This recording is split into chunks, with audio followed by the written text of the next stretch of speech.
Maayong gabi ka natong tanan mga kaigsoon, no?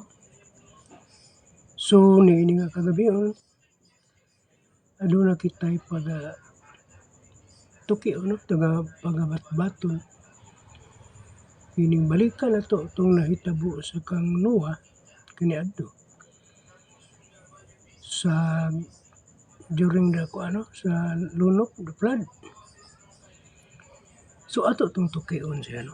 Ato tong ato tong balik lantaw aron dili na to malimtan ang mga kaagi sa kining biblical history, no? Okay. Ato karong pagatukion ang libro sa Genesis sa 8 verse 6 to 12, no? Kini nga panahon human sa 150 days of the flood waters prevailing the ark race, but Noah does not live immediately. He waits.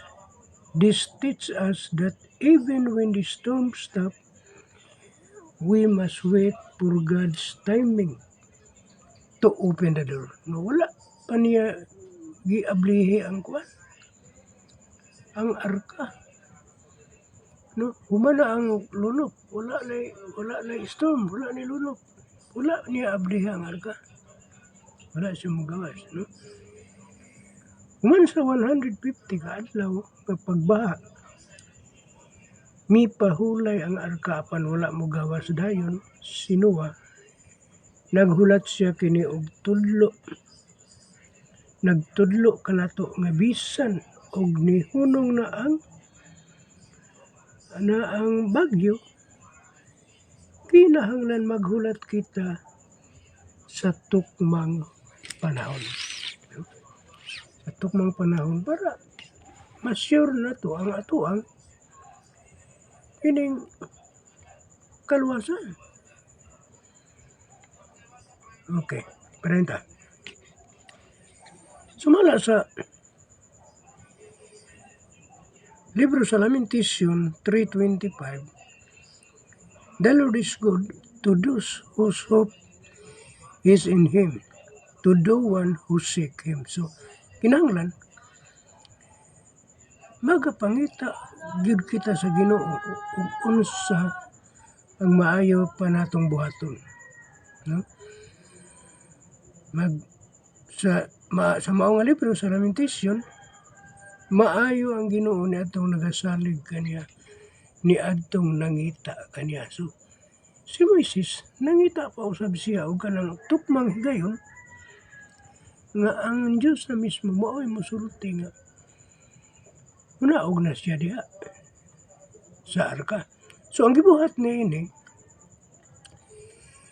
kay kanimang kung hitabo ang mga igsoon before sila bilatas sa lunok, doon na kini nagkalain-laing klase sa mananap, no? Nga karga lulan sa arka ni Noah. So ang gihimo niya, primero niyang gihimo, nag-send out siya og uwak rabin ng itom og balahibo. Nung mabasa na to sa Genesis 8 versikulo 7, Noah sent out rabin. No? Rabin is the scavengers. It keeps flying back and forth, likely feeding on carcasses floating on the water. It did not return to the ark for safety symbolically, and rabin represent the place, no? Nag-symbolize kining uwak og unod sa tao, please, worldly solution that rabin finds through rest. Unta, no? Nga mo to'y gidahuman expectation ni Noah nga unta mo balik ang rabin para maoy kining maoy mag-report, magpahibalo nga wala na. No, wala na. Pero wala man siya mobalik. He did not return to the ark. Nawag maoy mukaon sa patay nga lawas. So, mo dito nga wala na siya mobalik. Kay nalingaw day siya kaon sa mga patay nga lawas sa tao. No? Wala na siya balik. So, nagsimbolo ka na siya mga kaigsuunan. Ang uwak nagrepresentar sa unod mga solusyon sa kalibutan nga walay kaayuhang kapahulayan. No, ang pulis, ang unod mao iyahang gikaon unod sa tao. Nagsimbolo ka na nga kung ato ang tagaan og importansya ang ato ang tiyan, ato ang pagkaon, wala gid kanay kaayuhan nga madangat kanato. No? So, sa ikatulo, before maadto ta sa ikatulo, no, so ato masahon sa kining mga gift matuod ni kuan diri ni Apostol Paul sa Philippians 3:19. Their destiny is destruction. Their God is their stomach. So, ang ilahang padulungan, destruction ka ng mga maguba na gid sila. No, mga daot na gid sila, ma-distract sila.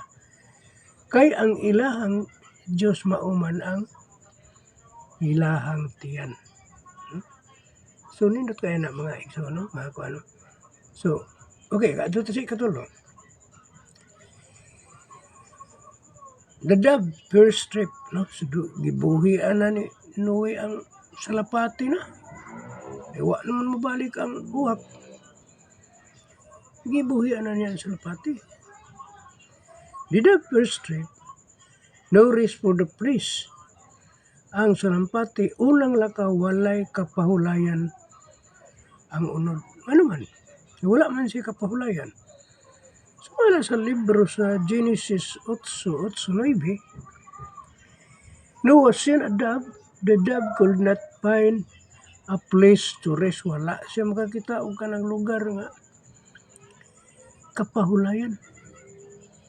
Because the water was still covering the earth. Tungod kay doon na pa'y tubig sa yuta. Wala pa mumala. No, dili pa siya katugdon. Okay. The water was still covering the earth. No? This represents the old covenant or the law. The law, like the dove, no, cannot give us rest because it finds no ground. Ang salampati, matod pa dire, nagrepresentar sa old covenant, kinigdaan nga kasabutan. Ang old covenant or the law, old law, the law like the dove cannot give us rest because it finds no ground, no. So wala pa may katugpahan siya, wala pa may ground, kay tubig pa man. Nagsimbolo, wala pa ang grasya at the time. So wala pa yung kalawasan ato. Pinaagi sa akin ng balaod, old covenant. Kato nga old covenant kanya do. Dili ito makaluwas na to. No? Nagpahibalo lang ang balaod, ang old covenant, nga sa atong binuhata, nakasala ta kay nakasupak ta sa balaod, apan dili kadto maoy makaluwas ka na to. Okay. Padayon ta. Basaon na to ang Romans 8:3, no? For what the law was powerless to do, God did by sending His own Son, no? Kay ang ginahimo sa balaod nga dili mahimo tungod sa pagkaluya sa unod, gibuhat sa Dios pinaagi sa pagpadala sa iyang kaugalingong anak. So ang gihimo sa Dios Yung gipadala si Jesus Christ aron maluwas makabaton og kaluwasan. Muna to ang grasya, no? Makabaton og kaluwasan. So, balikan na to ang ikaduhang biyahe ni Salampati, no? The second trip, no? A glimpse of new life. Ang Salampati, ikaduhang lakaw, sumbingay sa bag-ong kinabuhi. Nga naman, Genesis 8:10-11, Noah waits another 7 days and sent the dove again. This time, it returns with freshly plucked olive leaf in the beak. The olive leaf symbolizes peace, new creation, and the beginning of restoration. This point to the Holy Spirit, the one who brings the evidence of a new life. So, pagbalik sa sa second trip na sa Salampati, ibalik siya nga doon na dahon sa olibo nga iyahang gitangag. No? It returns with a freshly plucked olive leaf. Doon na nagtangag na siya og dahon sa olibo. So, paninta. Kaya murag nindot na, no? Ang dahon sa olibo nagsimbolo sa peace, symbolize peace, new creation, and the beginning of restoration. Ngano nagsimbolo man sa peace? Kalinaw ang og creation ang kining dahon sa olibo. Tungod kay naanay nabuhi nga kining mga tanom ni adto nga time. Himala naman. Ug naanay nang nubo nga mga tanom. No? So creation was restored, no? Yung siya, and the beginning of restoration. Creation and the beginning of restoration. Na-restore na ang mga gi-create, no? Creating by God. Nangabuhi na ang mga tanom. No? So, this point to the Holy Spirit, the one who brings the evidence of new life, the fruit of the Holy Spirit. No? So, doon na siya ebidensya nga doon na bag-o nga kinabuhi. So, katulang dahon sa olibo nga gitangag sa kining dab sa Salampati, nagpasabot nga naanay kinabuhi nga mi-exist. No? Nabuhi na. Okay, mo panenta. Sumala sa Galatians 5:22, but the fruit of the Spirit is love, joy, and peace. So, nakabato naman to og kalipay sila, nakabato na sila kalinaw. Tungod kay pagbalik sa kining Salampati, na-prove naman nila nga naanay, pwede na sila magawas kay naanay life, creation of, restoration of creation, no? At the time. Okay. The third trip, doon na pa ikatulod ang biyahe sa Salampati. The third trip, the new creation ang Salampati, ikatulong lakaw ang bag-ong paglalang na, no? The new creation na. Genesis 8:12, Noah waits another 7 days. Nakuha na po siya, another 7 days na po. And seen the dove again. Moton sa ikatulunan niya nga biyahe sa Salampati. This time, the dove does not return. The earth was dry, no? Wala na mubalik ang Salampati. Ano na mubalik? Because the earth was dry. This symbolizes the completed work. Na-complete na ang work of salvation. when we are truly in Christ. No? The ark. No, ang katong ark nagsimbolo kadto sa ato nga time karon nga mao si Kristo. The ark of salvation, no? Si Jesus Christ. And the judgment is over. The Spirit no longer comes and goes in fear.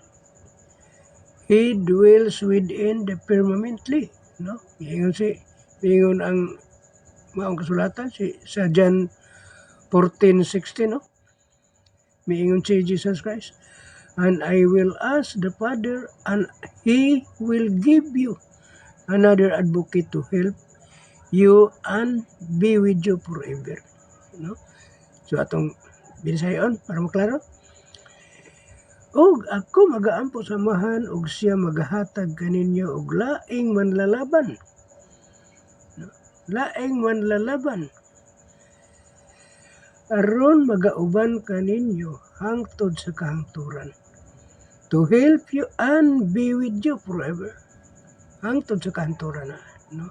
Hangtod sa tuang kapanahonan karon. Now, mao kana nga kinahanglan gayud nga doon na kitay waiting on God's perfect timing. Bisan sa ato ang mga kuan karon, mga kining kabutang karon sa atong kalibutan, no? Kinahanglan nga maghulat pa kita og kining timing, no? Nga ihatag, i-declare sa Dios nga anhi kanato nga sige pwede na mo maglakaw-lakaw nga walay kahadlok, no? Kay wala na linaw na. Kaysa pagkakaroon man gud murag dili pa klaro ang ato ang kining kalibutan karon, no? Kay daghan pa kay mga samok, no? So Noah did not come out of the dark until God told him. So Genesis mabasa na to, no? Genesis 8:15 and 16. The process of the raven and the dove teach us to discern between worldly coping mechanism and the true leading of the Spirit. We must wait for the olive leaf, no? Atong para man ni Noah. Pagkakita niya sa salampati nga nagtangag og dahon sa olibo, murag naa na sila'y kalipay, no? Muna na sila'y huna-huna nga kuha na gyud kanang pwede na gyud sila nga mugawas. Pero wala pa sila magawas na. Migawas sila sa katuno third trip sa dove na wala na mabalik ang ikatulong biyahe sa lapate, wala na siya mabalik sa arka. So, sige yun, completed na ang salvation. Na-complete na. No? Ang maong kining kaluwasan. Wala na kabalakan. So, at the time, pwede na sila magawas ato. No? Pwede na sila magawas ato nga time. Kaya na-complete naman ang salvation. Okay. So, dagan nga salamat mga igso, no? Nakatapos na sa kitag hamubo. Apan, nindot kayo, no? Exciting kayo. Nga na isulat sa walang kasulatan kaagi ni Noah. Exciting kayo na to. Balik-balik ko na. O ato ang i-review na to. Nindot kayo, no? Balik-balik ko.